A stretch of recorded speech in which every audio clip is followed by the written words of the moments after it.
नमस्कार दोस्तों, स्वागत है आप सभी का तैयारी जीत के चैनल पर। Junior super TET, UPPCS RO, UPPCS GIC, इसके अलावा भी कई सारी उत्तर प्रदेश की आगामी परीक्षाएं हैं।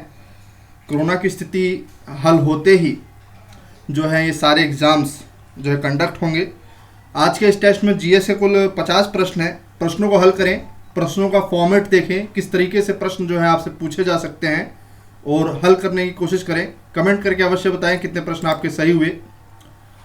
जो लोग नए हैं वो चैनल को जरूर सब्सक्राइब करें। निम्नलिखित में से कौन सा युग्म सही सुमेलित नहीं है? एक तरफ है राष्ट्रीय उद्यान, दूसरी तरफ है राज्य।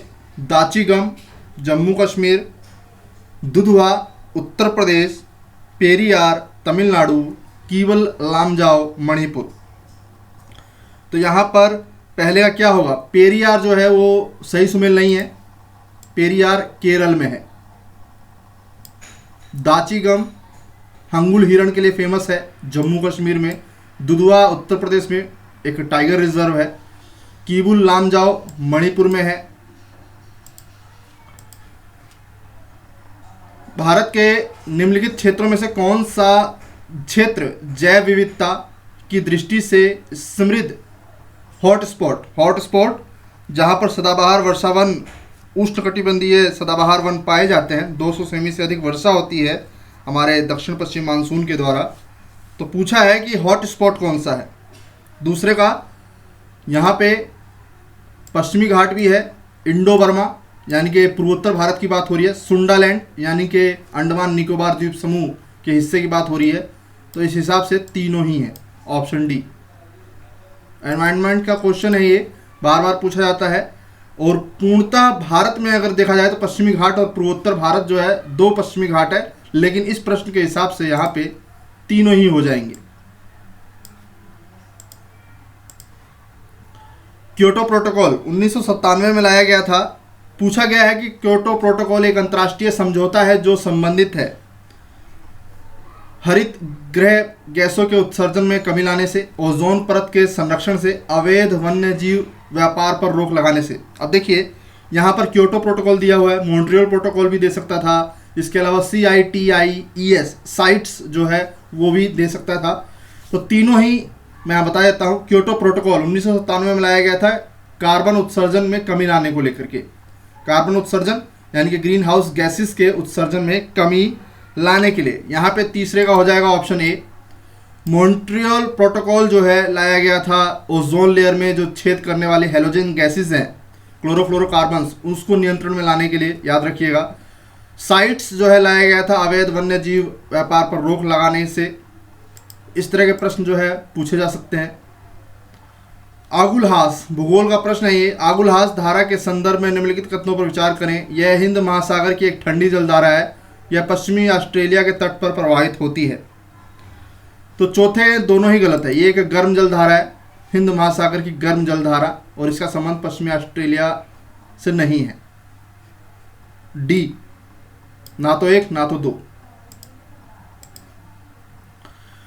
10-15 के करीब जलधाराएं हैं। कौन सी ठंडी है कौन सी गर्म है ये आपको पता होना चाहिए। जो लोग junior super TET, UPPCS RO या फिर यूपीपीसीएस जीआईसी की तैयारी कर रहे हैं, इसी तरह के प्रश्न जो है आपसे पूछे जा सकते हैं। निम्नलिखित में से कौन सी जनजाति अंडमान निकोबार द्वीप समूह की नहीं है? मैंने बताया अंडमान निकोबार द्वीप समूह एक हरा भरा द्वीपीय समूह है और बंगाल की खाड़ी में। तो यहाँ पे जनजाति पूछा है जारवा, सेंटिनलीज, कोडुकू, सोम्पेन।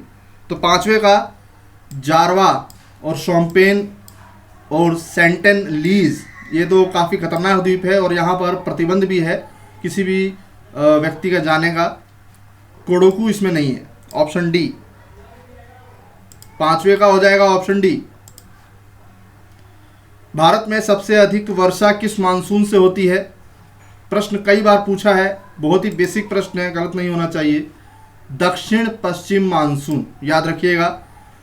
भारत की अधिकांश भूमि दक्षिण पश्चिम मानसून से वर्षा प्राप्त करती है और जो पूर्वी भारत में जो सितंबर से लेकर नवंबर के बीच में वर्षा होती है, जिसमें कि बंगाल की खाड़ी में कई चक्रवात उठते हैं, वो लौटते हुए मानसून से जो है वर्षा प्राप्त करते हैं, उसको कहेंगे उत्तर पूर्वी मानसून। प्रश्न अगर बने कि तमिलनाडु जो है किस मानसून से वर्षा प्राप्त करता है, ऑप्शन यही होंगे। तो आपका जवाब हो जाएगा उत्तर पूर्वी मानसून। ठीक है। उत्तर प्रदेश की परीक्षाओं में फसल और उससे जुड़े रोग जरूर पूछे जाते हैं। RO junior super tight in सब परीक्षाओं में पूछे जा सकते हैं। 7वें का सही जवाब क्या होगा? मक्का, तूली सीता, बाजरा, टिक्का, आम, स्पंजी उत्तक, केला, पनामा। 7वें का सही जवाब है ऑप्शन बी, बाजरा जो है टिक्का। टिक्का रोग मूंगफली से संबंधित है। मक्का सही है, आम सही है, केला। तो इनके तुलसीता, स्पंजी उत्तक, पनामा रोग और फसल रोग अच्छे से कर लीजिएगा, प्रश्न बन सकता है। निम्नलिखित में से उदय किस फसल की प्रजाति है? सही जवाब हो जाएगा चना। चना। भारत की वर्ष 2021 की जनगणना कौन सी जनगणना होगी? अभी हाल ही में कुछ समय पहले मैंने बताया था कि 2021 की थीम क्या रखी गई थी। अब यहाँ पे प्रश्न पूछा गया है कि भारत की वर्ष 2021 की जनगणना कौन सी जनगणना होगी? तो 9वें का सही जवाब है 16वीं। यूपी के एग्जाम्स में सेंसस पे प्रश्न बनते हैं। जनगणना 2011 को अच्छे से तैयार करिएगा। जनगणना 2011 के अनुसार न्यूनतम जनसंख्या घनत्व वाला राज्य कौन सा है? 10वें का सही जवाब क्या हो जाएगा? अरुणाचल प्रदेश। अरुणाचल प्रदेश। भारत की जनगणना 2011 के अनुसार 2001 से 11 की अवधि में उत्तर प्रदेश में औसत जनसंख्या वृद्धि का प्रतिशत क्या है? 20%, 21.50%, 17.70, 20.22। तो ये प्रश्न कई बार पूछा गया है, याद रखिएगा 20.22%। ऋषिगंगा विद्युत परियोजना निम्नलिखित में से किस राज्य केंद्र शासित प्रदेश में अवस्थित है? अभी हाल ही में 2 फरवरी 2021 को बादल फटने के कारण यहाँ पर जो है बाढ़ की स्थिति उत्पन्न हुई, जिससे कि 2 विद्युत पावर प्लांट्स जो हैं उनको क्षति पहुंची है। इसलिए यहाँ पे ये क्वेश्चन डाला गया है। एक है तपोवन विष्णुगढ़ प्रोजेक्ट, दूसरा है ऋषिगंगा पावर प्रोजेक्ट, और ये है उत्तराखंड में चमोली घाटी। 26 जनवरी 2021 की गणतंत्र दिवस परेड में हिस्सा लेने वाली पहली महिला फाइटर कौन है? तो झांकी के लिए पहला पुरस्कार उत्तर प्रदेश सरकार को प्राप्त हुआ था। ये प्रश्न पूछा गया है अभी अगर पिछले टेस्ट में। यहाँ पर देखिए काफ़ी बेहतरीन प्रश्न है ये। महिला सशक्तिकरण और उसके संदर्भ में कोई भी प्रश्न बने तो उसको नज़रअंदाज मत करिएगा, क्योंकि वो करंट अफेयर का काफ़ी इंपॉर्टेंट क्वेश्चन हो जाता है। 26 जनवरी 2021 की गणतंत्र दिवस परेड में हिस्सा लेने वाली पहली महिला फाइटर पायलट कौन है? 13वें का सही जवाब हो जाएगा भावना कंठ। भावना कंठ। 24 जनवरी 2021 को उत्तर प्रदेश ने अपना कौन सा स्थापना दिवस मनाया?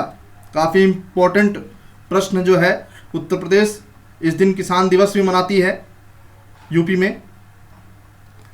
14वें का सही जवाब क्या हो जाएगा? 71वां। याद रखिएगा, काफ़ी इंपॉर्टेंट क्वेश्चन है, बैक टू बैक हैं ये दोनों के दोनों 5 स्टार वाले, परीक्षा में पूछे जा सकते हैं।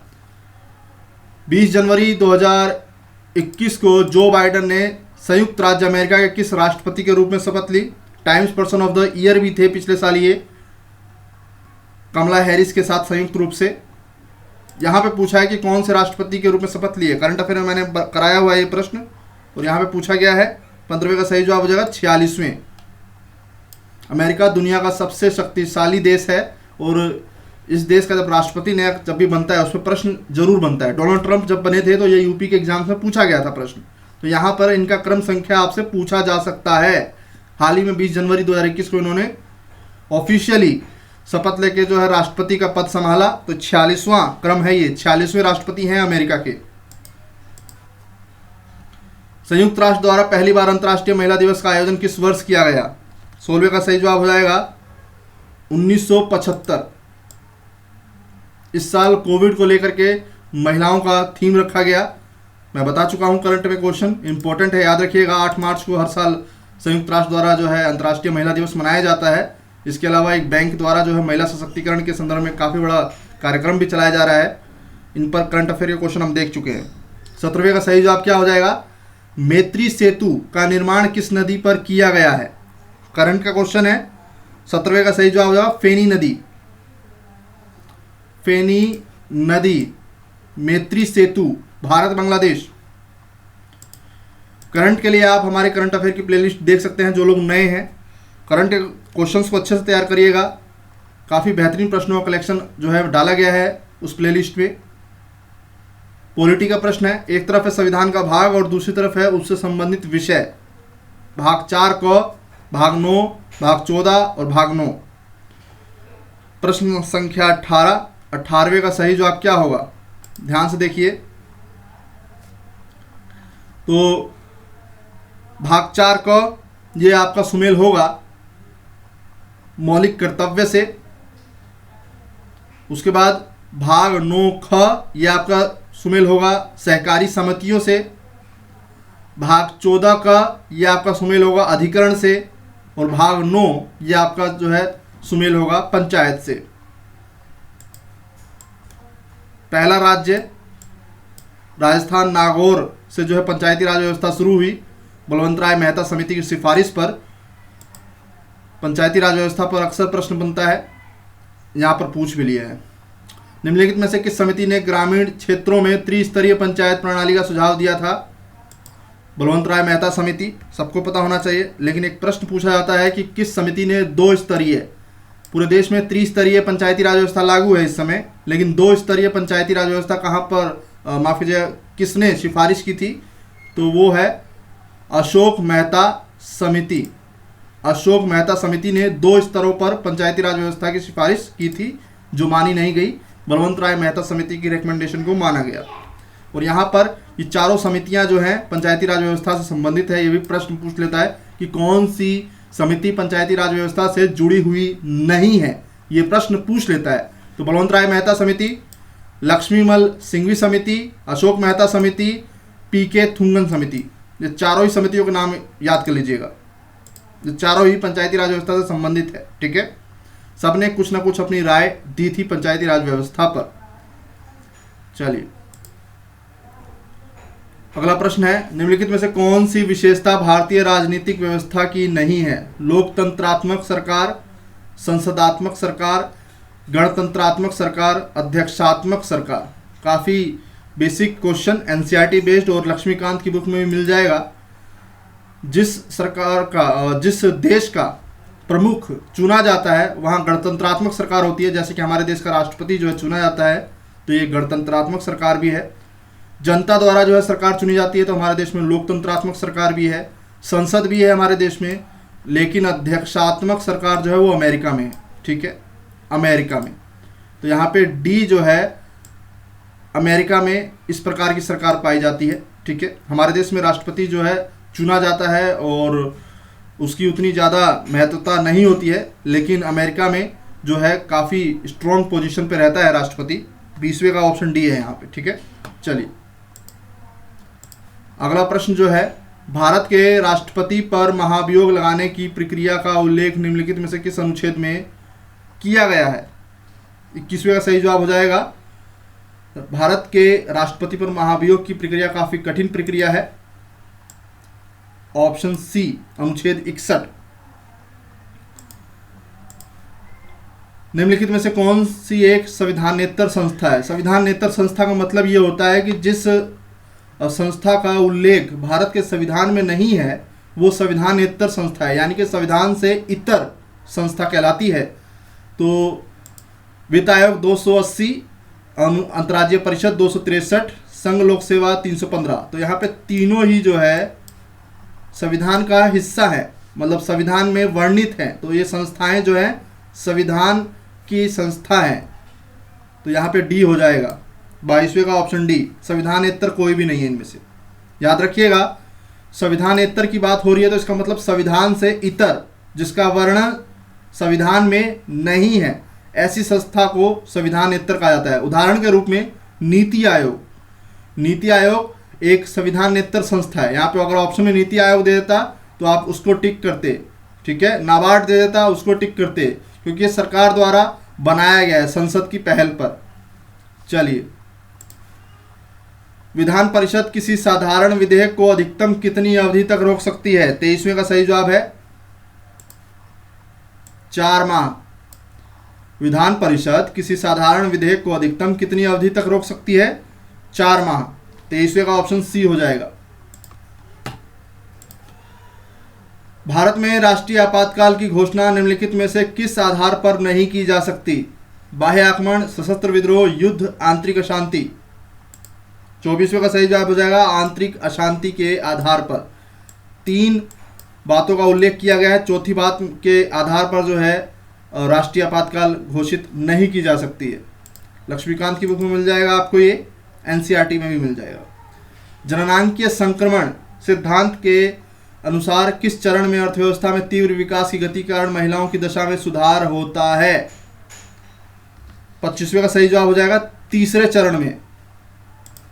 जननांकीय संक्रमण यानी कि जनसंख्या का जो है बढ़ने का क्रम में जो होता है, एक फेज से दूसरे फेज में, एक जनरेशन से दूसरे जनरेशन में ट्रांसफर, उसको जननांकीय संक्रमण कहा जाता है।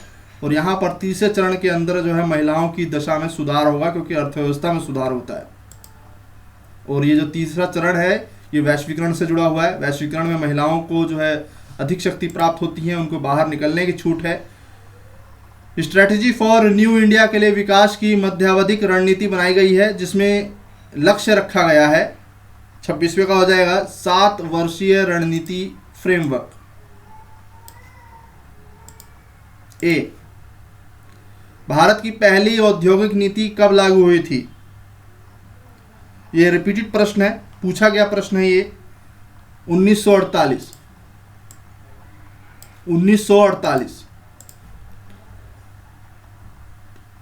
42वां प्रश्न देखिए, लॉर्ड डलहौजी के कार्य के संदर्भ में निम्नलिखित कथनों पर विचार करें। प्रेस पर से प्रतिबंध हटाया गया, राज्य अपहरण की नीति अपनाई गई। लॉर्ड डलहौजी। तो 42वें का सही जवाब क्या है? तो प्रेस पर प्रतिबंध इनके द्वारा नहीं, किसी और के द्वारा हटाई गई थी। और यहां पर राज्य अपहरण की नीति अपनाई गई थी केवल 2।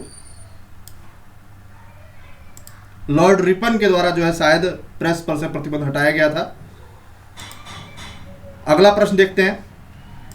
वैश्विक भुखमरी सूचकांक 2020 में भारत का स्थान क्या रहा? ये काफी इंपॉर्टेंट प्रश्न है। वैश्विक भुखमरी सूचकांक पर प्रश्न जो है हमेशा पूछा जाता रहा है। साल में एक बार ये इंडेक्स जारी होता है, लगभग सभी इंडेक्स एक बार जारी होते हैं, लेकिन जो है वैश्विक भुखमरी सूचकांक जो है इस पर प्रश्न जो है पूछे जाते रहे हैं प्रीवियस ईयर में। तो 43वें का सही जवाब क्या होगा? 94। ध्यान से देख लीजिए। चलिए अगला प्रश्न देखते हैं। सामान्य मानव के शरीर में कार्बन की मात्रा कितनी होती है? 18%। 18%। खेलो इंडिया यूथ गेम्स 2021 की मेजबानी किस राज्य केंद्र शासित प्रदेश द्वारा की जाएगी? करंट का काफी इंपॉर्टेंट क्वेश्चन है ये। सही जवाब है हरियाणा। खेलो इंडिया यूथ गेम्स 2021 की मेजबानी किस राज्य केंद्र शासित प्रदेश के द्वारा की जाएगी? तो 45वें का सी है, हरियाणा।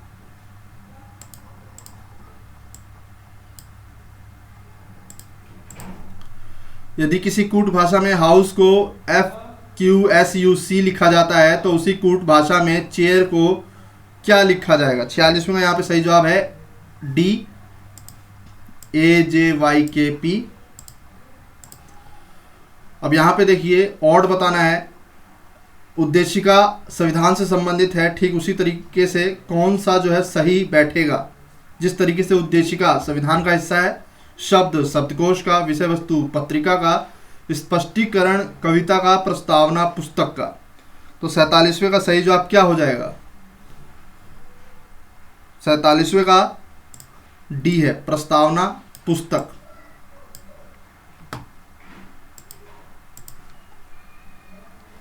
निम्नलिखित में से विषम शब्द चुनना है।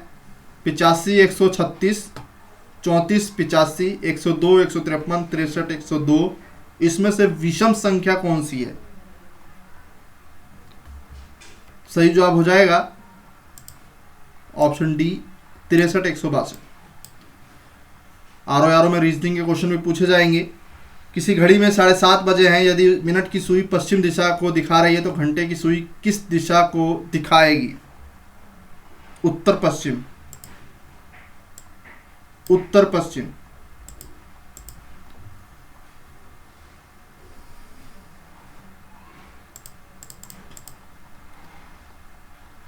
आज का अंतिम प्रश्न, भारत ने अग्नि श्रेणी की मिसाइल का सफल परीक्षण किया, भारत अपनी सैन्य शक्ति का विस्तार करना चाहता है। तो बिल्कुल सही बात है, ऑप्शन ए है इसका। कितने प्रश्न आपके सही हुए अवश्य बताएं, वीडियो कैसी लगी अवश्य बताएं। इसके अलावा जो लोग नए हैं वो चैनल को सब्सक्राइब कर सकते हैं। करंट अफेयर के लिए आप हमारी प्लेलिस्ट में जा सकते हैं।